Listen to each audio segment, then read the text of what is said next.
ورحمۃ اللہ وبرکاتہ۔ الحمد للہ رب العالمین، والصلاة والسلام علی سید الانبیاء والمرسلین وعلی آلہ الطیبین الطاہرین واصحابہ الاکرمین الافضلین وعلی من والاہم وتبعہم وسار علی نہجہم واستنى بسنتهم إلى يوم الدين، أما بعد، فقد قال الله تبارك وتعالى في شان عظمة حبيبه الكريم: أعوذ بالله من الشيطان الرجيم، بسم الله الرحمن الرحيم، إن الله وملائكته يصلون على النبي يا أيها الذين آمنوا صلوا عليه وسلموا تسليما، اللهم صل على سيدنا مولانا محمد وعلى آل سيدنا مولانا محمد وبارك وسلم صلاة وسلاما عليك يا سيدي يا حبيبي يا رسول الله صلى الله تعالى عليه وسلم۔ معزز حاضرین، محترم سامعین کرام، آئیے درس قرآن کے آغاز سے قبل ہم اور آپ مل کر انتہائی عقیدت و محبت کے ساتھ حضور آقا نامدار سرور کون و مکہ سارے عالمین کے مختار، مدینے کے تاجدار، مکے کے سردار، سید الابرار جناب احمد مصطفیٰ محمد مصطفیٰ صلی اللہ تعالی علیہ وسلم کی بارگاہ میں ایک مرتبہ محبت اور عقیدت کے ساتھ بآواز بلند درود و سلام کا نذرانہ پیش کر لے۔ اللہم صلی علی سیدنا مولانا محمد وعلی آل سیدنا مولانا محمد وبارک وسلم صلاۃ و سلاما علیک یا سیدی یا حبیبی یا رسول اللہ صلی اللہ تعالی علیہ وسلم۔ معزز حاضرین، محترم سامعین کرام، آپ نے ابھی مجھ سے قبل حافظ قاری محمد سمیع اللہ قادری صاحب سے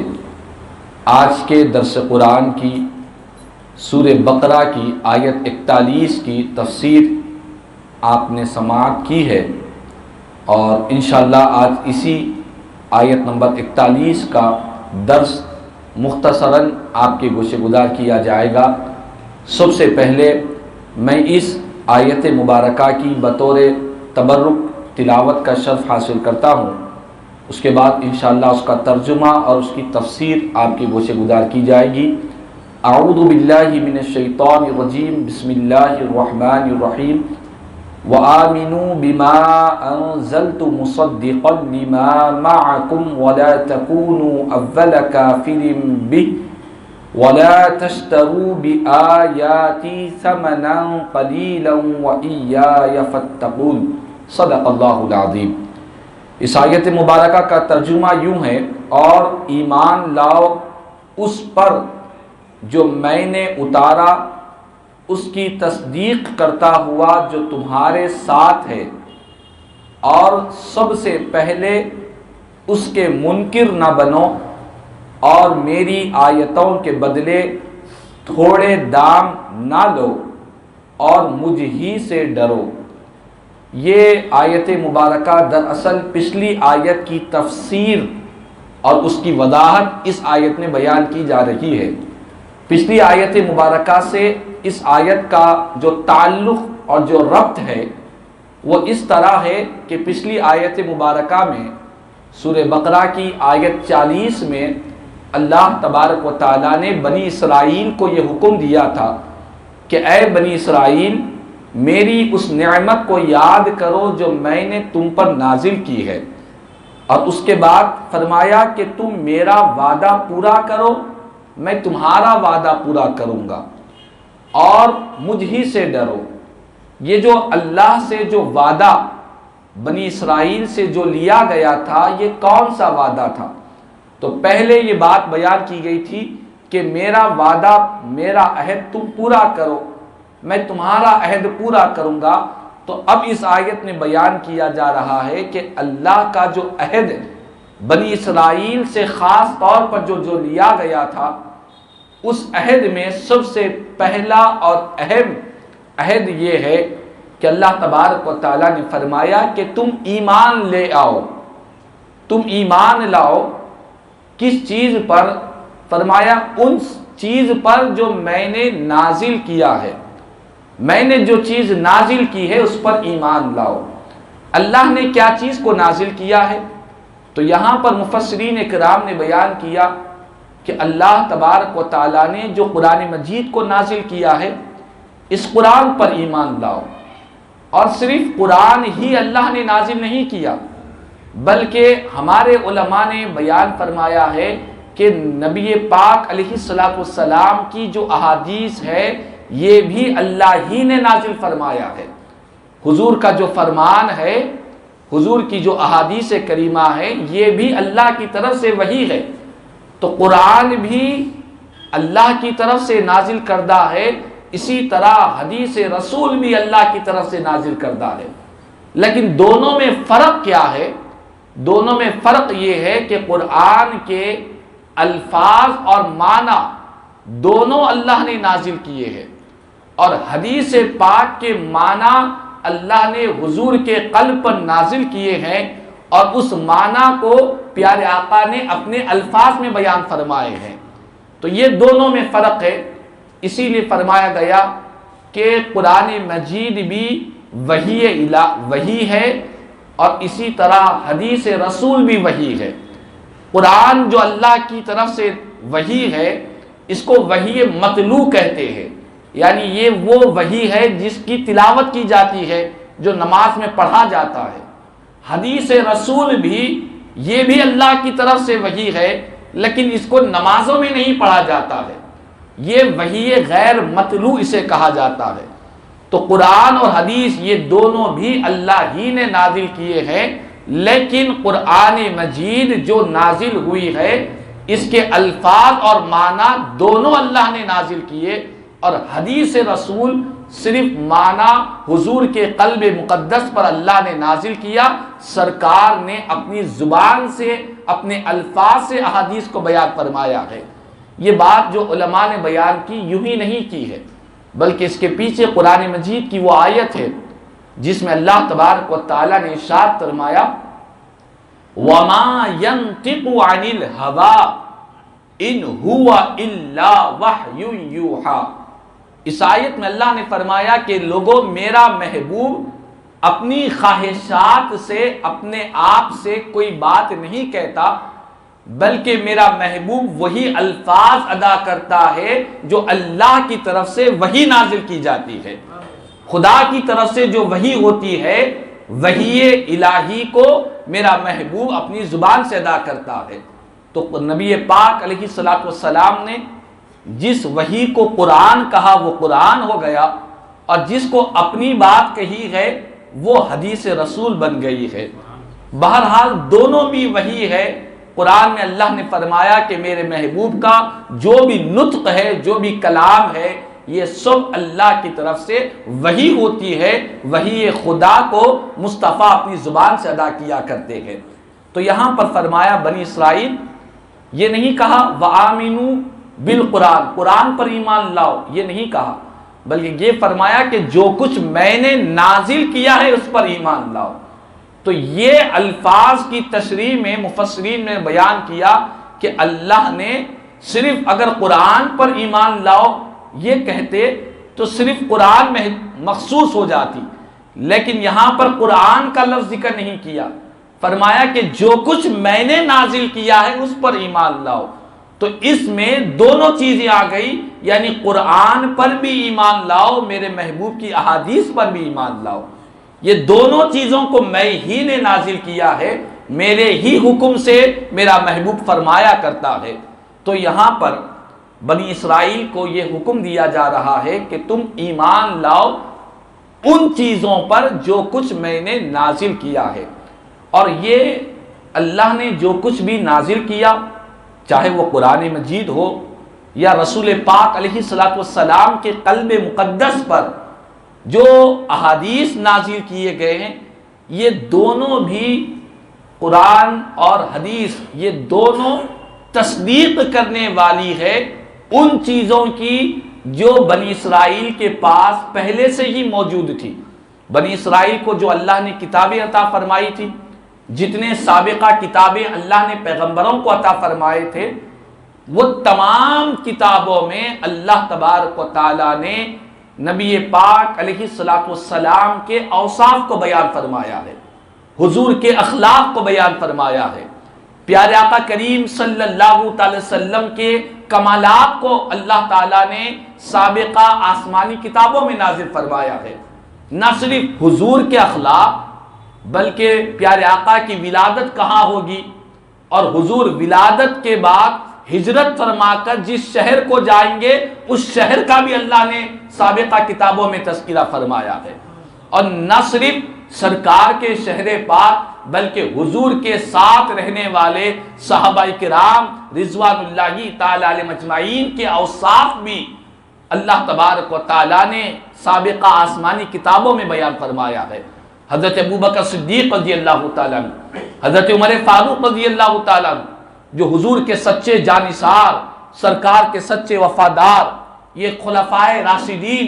اور صحابہ کرام کے صفات اللہ نے سابقہ آسمانی کتابوں میں بیان فرمائے ہیں۔ نہ صرف حضور کے وہ صحابہ کرام بلکہ یہاں تک بیان کیا گیا کہ نبی پاک علیہ السلام کی امت محمدیہ کے اوصاف بھی اللہ نے سابقہ کتابوں میں بیان فرمائے۔ تو فرمایا گیا کہ اے یہود و نصارہ، اے بنی اسرائیل، تم ایمان لاؤ جو کچھ میں نے نازل کیا ہے، اور یہ جو کچھ بھی نازل کیا ہے دراصل یہ تم کو جو کتابیں دی گئی ہے ان کتابوں کے اندر بھی حضور کے صفات ہے، سرکار کے اخلاق و کردار بیان فرمائے ہیں۔ لیکن افسوس کی بات ہے، اس آیت کی شان نزول میں مفسرین اکرام نے بیان کیا کہ یہود کے اور بنی اسرائیل کے جو بڑے بڑے علماء تھے جن پر ان کی عوام کو بھروسہ تھا، اعتماد تھا، یقین تھا، وہ علماء، وہ یہود کے بڑے جو ذمہ داران تھے، وہ لوگ پیارے آقا کریم صلی اللہ تعالی علیہ وسلم کے جو اوصاف تورات میں بیان کیے گئے، سابقہ کتابوں میں بیان کیے گئے، ان اوصاف کو وہ لوگ چھپا دیا کرتے۔ حضور کے اخلاق، حضور کا کردار، سرکار کے صفات جو جو بیان کیے گئے تھے وہ اس کو چھپا دیا کرتے تھے۔ چھپانے کی وجہ کیا تھی؟ چھپانے کی وجہ یہ تھی کہ وہ یہ چاہتے تھے کہ اگر ہم سرکار کے اوصاف بیان کر دیں گے، جو کچھ تورات نے بیان کیا ہے، اپنی قوم کو اگر ہم سنا دیں گے تو ہماری قوم ہماری طرف متوجہ ہونے کے بجائے، ہم کو نذرانے دینے کے بجائے، ہمارے معتقد ہونے کے بجائے وہ سرکار پر ایمان لا لیں گے اور حضور کے معتقد بن جائیں گے، سرکار کی غلامی کا پٹا ان کے گلے میں چلے جائے گا، تو پھر ہمارے نذرانے اور ہمارے مال و دولت، جو ہماری دکانیں چل رہی ہے، وہ دکانیں بند ہو جائیں گی۔ اسی لیے ان ظالموں نے، ان بدبختوں نے نبی پاک علیہ السلام کے اوصاف کو چھپائے، اسی لیے چھپائے تاکہ قوم ہمارے پاس سے مڑ کر حضور کا رخ نہ کر لے، اسی لیے وہ چھپا دیا کرتے۔ اسی لیے بنی اسرائیل کے ان علماء کو کہا جا رہا ہے کہ سرکار کے جو اوصاف سابقہ آسمانی کتابوں میں بیان کیے گئے ہیں ان اوصاف کو نہ چھپاؤ۔ اور آگے فرمایا یہ جو حضور کی، چاہے وہ قرآن ہو یا سرکار کی ذات بابرکت ہو، یہ دونوں بھی تمہاری ہی کتابوں کی تصدیق کرنے والی ہے۔ جو اللہ نے کتابیں دی ہے، تورات ہے، زبور ہے، انجیل ہے، جتنے پیغمبر دنیا میں تشریف لائے ان پیغمبروں کی تصدیق فرمانے والی ذات حضور کی ذات بابرکت ہے۔ جتنے انبیاء کرام دنیا میں تشریف لائے ان انبیاء کرام کی تصدیق کرنے والی کتاب قرآن مجید ہے، لہذا تم اس کتاب کے انکار کرنے والے نہ بنو، اور نبی پاک علیہ السلام پر ایمان لانے سے اپنے آپ کو پیچھے نہ کرو۔ اور یہاں تک کہ یہود کے جو علماء تھے انہوں نے تورات میں، آسمانی کتابوں کے اندر تبدیلی لا دی۔ یہ قرآن کا اعجاز ہے کہ 1400 سال گزرنے کے باوجود بھی اس میں تبدیلی کسی آیت کی تو دور کی بات ہے، ایک حرف کی بھی تبدیلی نہیں ہو سکی۔ حرف تو حرف ہے، اللہ نے اس قرآن کی ایسی حفاظت فرمائی ہے کہ اس کے لہجوں کی بھی حفاظت فرمائی گئی ہے، کہ جس لہجے میں قرآن نازل کیا گیا ان لہجوں کی بھی اللہ تبارک و تعالیٰ کی طرف سے حفاظت کی جا رہی ہے۔ لیکن آسمانی جو سابقہ کتابیں تھیں، جو اللہ کی طرف سے نازل کردہ تھی، پیغمبروں پر نازل ہوئی تھی، ان کی قوم نے اور ان کے علماء نے اپنے مفادات کی خاطر اس کے اندر تبدیلیاں لا دی، اس کے اندر تحریف کر دی، اور یہاں تک بیان کیا گیا کہ وہ کوئی غریب آتا اور ایک مسئلہ دریافت کرتا تو اس کو سیدھا مسئلہ بیان کر دیتے، کوئی مالدار دولت مند آتا تو اس کو اس کے فائدے کا مسئلہ سنا دیتے۔ یعنی جہاں پر ان کو دنیاوی فوائد ملتے، جہاں پر انہیں مال و دولت حاصل ہوتا، جہاں پر انہیں اپنے اغراض و مقاصد ملتے، تو وہاں پر وہ لوگ نرمی کا پہلو نکالتے اور ان کے لیے احکام کو تبدیل کر دیا کرتے۔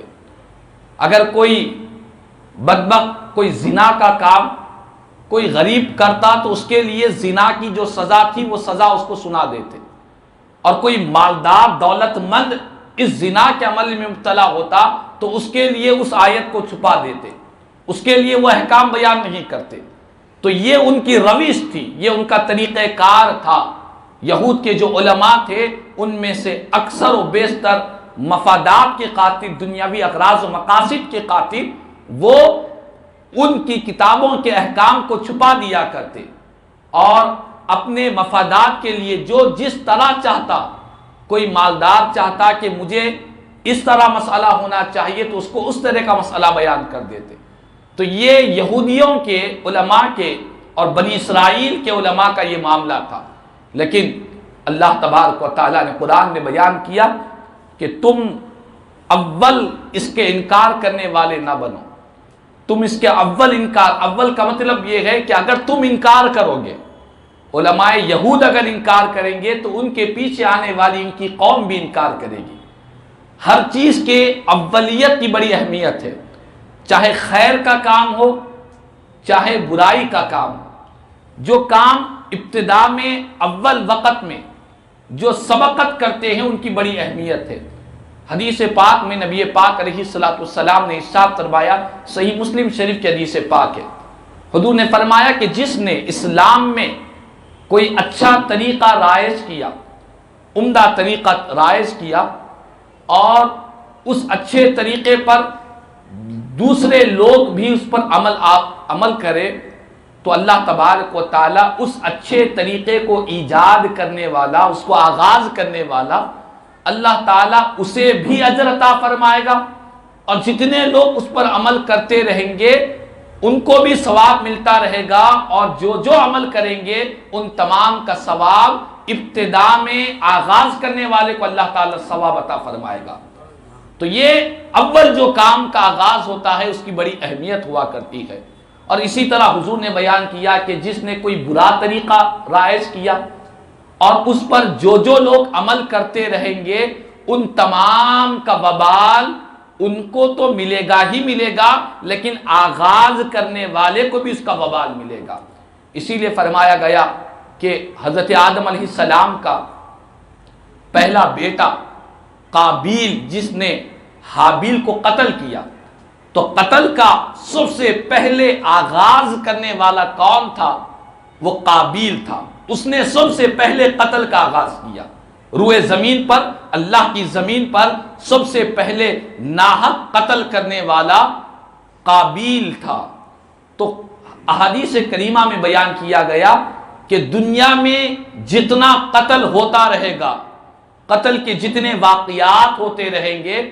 ان قاتلین کو تو اس کا وبال، اس کا عذاب، اس کا گناہ تو رہے گا ہی رہے گا، لیکن سب سے پہلے آغاز کرنے والا قابیل کو بھی اس کا ان تمام کا وبال، ان تمام کا گناہ قابیل کے نام اعمال میں ڈالا جائے گا۔ تو قرآن کی اس آیت کے ذریعے یہ پیغام دیا جا رہا ہے کہ خیر کے کام میں اول رہے، آگے رہے، آغاز میں رہے، اور شر کے کام میں، برائی کے کام میں، نافرمانی کے کام میں اول نہ بنے، سب سے پہلے بڑھ کر برائی کا کام نہ کرے، ورنہ جتنے لوگ ہماری طرف سے اس برائی میں مبتلا رہیں گے ان سب کا وبال اللہ تعالی ہمارے نامہ اعمال میں ڈالے گا۔ اسی لیے یہاں پر فرمایا گیا کہ اے بنی اسرائیل، آج تمہارے سامنے میرے محبوب جلوہ گر ہے، ان کے صفات، ان کے اخلاق، ان کی جو خوبیاں میں نے تورات میں، زبور میں، انجیل میں، سابقہ آسمانی کتابوں میں جو میں نے نازل کی ہے، وہ ساری صفتیں تم رسول پاک علیہ السلام کے اندر روشن سورج کی طرح تم دیکھ رہے ہو۔ ہر خوبی، ہر کمال حضور کی ذات کے اندر جو تمہیں نظر آ رہا ہے، وہ ہم نے بہت سی صفات کو آسمانی کتابوں میں بیان کیا ہے۔ اگر تم آج ان کو چھپا دو گے، اگر آج اپنی قوم کے سامنے بیان نہیں کرو گے، تو تمہاری وجہ سے جتنے لوگ گمراہ ہوں گے، تمہاری وجہ سے جتنے لوگ راہ راست پر نہیں آئیں گے، جتنے لوگ حضور کا کلمہ نہیں پڑھیں گے، ان سب کا وبال تمہارے نامہ اعمال میں رہے گا، کیونکہ تم اپنی آنکھوں سے نبی پاک علیہ السلام کے چہرے مبارک، حضور کی ذات و صفات اور سرکار کے اخلاق و کردار کو سب کچھ تم دیکھ رہے ہو۔ اور خوش نصیب ہے وہ یہود کے علماء جنہوں نے سرکار مدینہ صلی اللہ تعالی علیہ وسلم کی ذات کے اندر وہ خوبیوں کو دیکھا اور فوراً حضور کے دامن سے وابستہ ہو گئے، فوراً سرکار کا کلمہ طیبہ پڑھا۔ یہود کے بڑے بڑے علماء نے، جنہوں نے سچے دل سے سرکار کی بارگاہ میں پہنچے اور یہ یقین کیا حضور کا چہرہ دیکھتے ہی، مدینہ پاک میں حضور کے چہرے کی زیارت کے ساتھ ہی کہا کہ یہ چہرہ کسی جھوٹے کا چہرہ نہیں ہو سکتا ہے، یہ چہرہ خود بتلا رہا ہے کہ اس چہرے سے سچائی نظر آ رہی ہے، صداقت نظر آ رہی ہے، امانت نظر آ رہی ہے، اس چہرے سے اللہ کی معرفت کا پتہ چل رہا ہے۔ انہوں نے حضور کے دامن سے وابستہ ہو گئے۔ تو بعض یہود کے علماء جو سچے تھے، جو ہدایت پر تھے اور جن کے دلوں میں سچی طلب تھی، انہوں نے سرکار کو دیکھا تو فوراً ایمان لائے، اور جو دنیاوی اغراض و مقاصد کے لیے اور مال و دولت کے لیے بے چین تھے، انہوں نے سرکار کی صفتوں کو چھپا دیا۔ تو یہاں پر بیان کیا جا رہا ہے کہ تم اس قرآن کے یا حضور کے انکار کرنے والوں میں پہلے نہ بنو۔ اگر پہلے بن جاؤ گے تو پھر تمہاری وجہ سے ہزاروں، لاکھوں، کروڑوں لوگ گمراہ رہیں گے، پھر ان کا وبال تمہارے نامہ اعمال میں رہے گا۔ آخری میں فرمایا وَلَا تَشْتَرُوا بِآيَاتِي ثَمَنًا قَلِيلًا، اے یہود، اے بنی اسرائیل کے علماء، میری آیتوں کے بدلے دنیا کی تھوڑی سی قیمت حاصل نہ کرو۔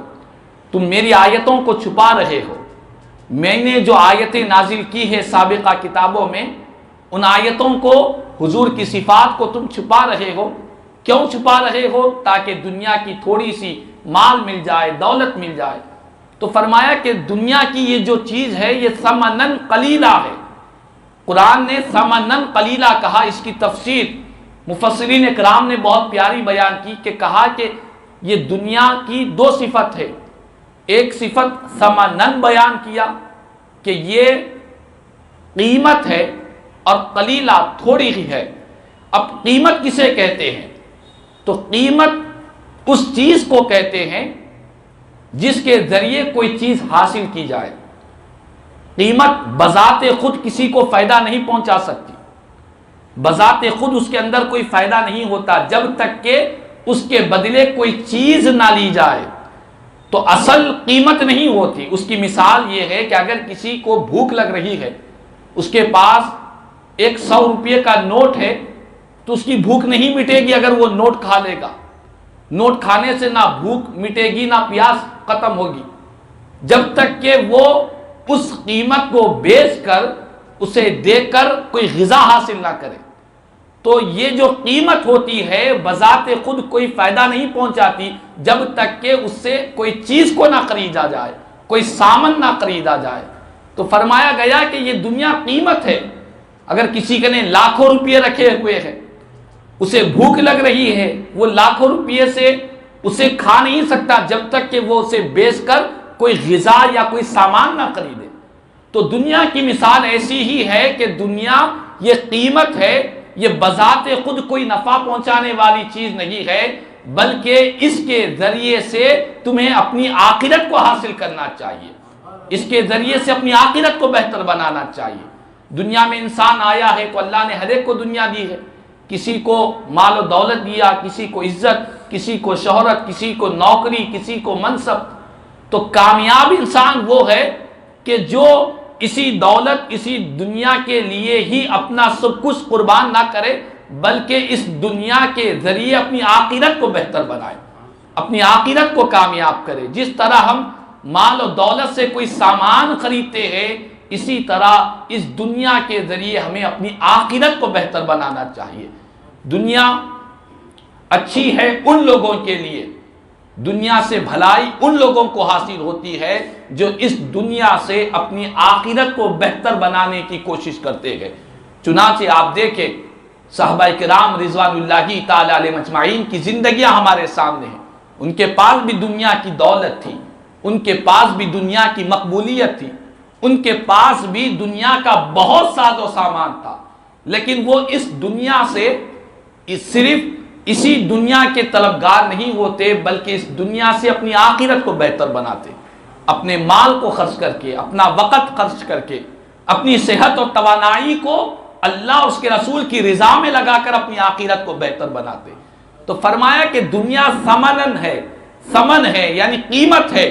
قیمت سے کوئی فائدہ نہیں ملتا، بلکہ اس کے ذریعے سے سامان کو خریدا جاتا ہے۔ یہ اصل مقصود نہیں ہے، یہ اصل مطلوب نہیں ہے۔ مطلوب اور مقصود ایک مومن کے لیے اپنی آخرت کو بہتر بنانا ہوتا ہے۔ تو فرمایا کہ اے بنی اسرائیل کہ تم میری آیتوں کے بدلے اس تھوڑی سی دنیا جو تھوڑی ہے، جس کی مقدار کی کوئی حیثیت نہیں ہے،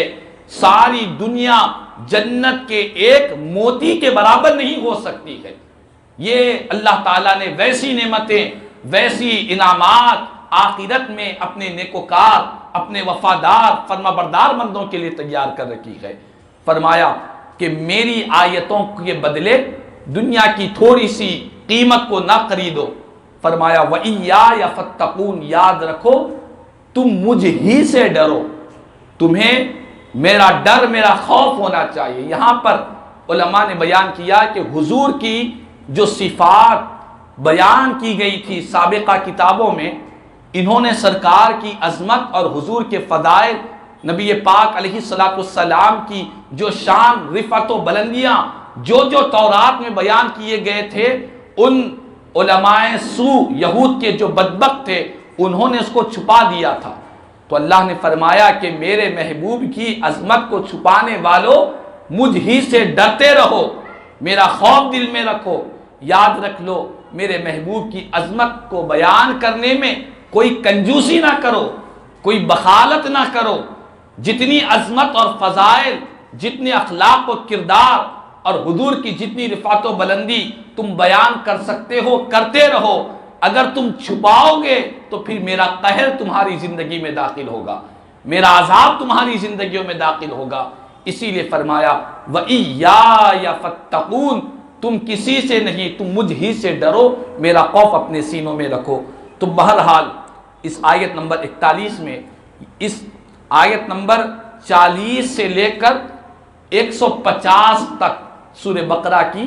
آیت نمبر 40 سے لے کر 150 تک تقریباً صورتوں میں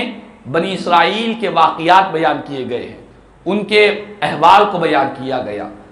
ان کی بلندیوں کو بھی بیان کیا گیا، ان کی پستیوں کو بھی بیان کیا گیا، ان کی اچھائیوں کو بھی بیان کیا گیا، ان کی خرابیوں کو بھی بیان کیا گیا۔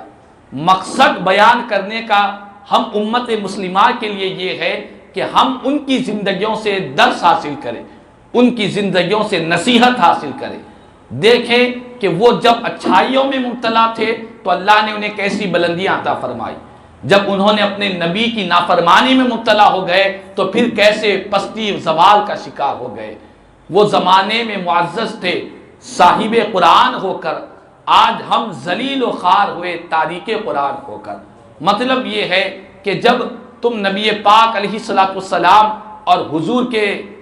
اوپر نازل کردہ قرآن سے ہمارا رشتہ جڑا رہے گا، اللہ تعالی ہمیں بلندیاں اور کامیابیاں اور عزتوں سے اللہ تعالیٰ سرفراز فرمائے گا۔ اور اگر ہم نبی پاک علیہ الصلوۃ والسلام سے اپنا رشتہ غلامی اور قرآن سے اپنا تعلق کو توڑتے جائیں گے تو پھر ہم پستی اور زوال کا شکار ہوتے جائیں گے۔ تو بہرحال اس آیت مبارکہ میں یہود کے علماء اور بنی اسرائیل کے علماء کا خاص طور پر ذکر کیا گیا اور انہیں یہ آگاہ کیا گیا کہ تم ایمان لاؤ میرے محبوب پر جو کچھ بھی میں نے نازل کیا ہے، اور جو کچھ نازل کیا ہے وہ تصدیق کرنے والی ہے ان چیزوں کی جو تمہارے ساتھ میں ہے۔ اور آگے فرمایا کہ تم اس قرآن کے پہلے انکار کرنے والے نہ بنو اور میری آیتوں کے بدلے دنیا کی تھوڑی سی قیمت کو نہ خریدو اور مجھ سے ڈرتے رہو۔ اللہ تبارک و تعالیٰ سے دعا ہے اللہ تبارک و تعالیٰ ہم تمام کو قرآن مجید کے درس کا فیض نصیب فرمائے، قرآن مجید کے انوار نصیب فرمائے، قرآن سے ہمارے رشتے کو مضبوط سے مضبوط تر فرما دے، دنیا اور آخرت میں قرآن کو اپنے لیے ہدایت اور رہبری اور رہنمائی کرنے والا بنا دے۔ مولا تعالی ہم تمام کو اللہ کے کلام قرآن سے سچی محبت نصیب فرمائے، قبر میں بھی اس کی برکتیں نصیب فرما، حشر میں بھی اس کی برکتیں نصیب فرما، میدان محشر میں بھی اس کے برکتیں نصیب فرما۔ مولا تعالیٰ دنیا اور آخرت کے جو جو فیوز و برکات کلام مجید سے ہم حاصل کر سکتے، مولا ہمیں خوب خوب تیرے کلام کی برکتیں نصیب فرما، کہنے سننے سے زیادہ مجھے اور ہم تمام کو عمل کی توفیق عطا فرما۔ آمین ثم آمین، الحمدللہ رب العالمین، وما علینا الا البلاغ۔